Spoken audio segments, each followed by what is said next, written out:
జనసేన అధినేత AP deputy CM Pawan Kalyan 3 రోజుల నుంచి తిరుమలలోనే ఉన్నారు.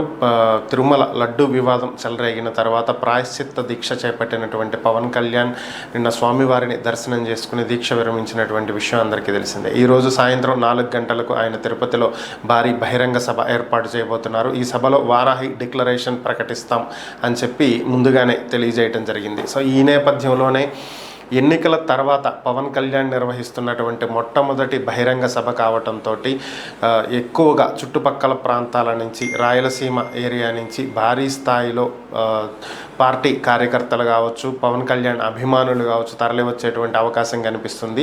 ఈ సభకు సంబంధించి కూటమి నేతలు భారీగా ఏర్పాట్లు కూడా చేస్తున్నట్లుగా తెలుస్తుంది. మరి ఈ వారాహి డిక్లరేషన్లో పవన్ కళ్యాణ్ ఏమి చెప్పనున్నారు, ఏం డిక్లేర్ చేయనున్నారు, ఆయన ఉద్దేశాలు ఏంటి అనేటువంటి అంశాల మీద సర్వత్రా ఉత్కంఠ నెలకొన్నటువంటి పరిస్థితి.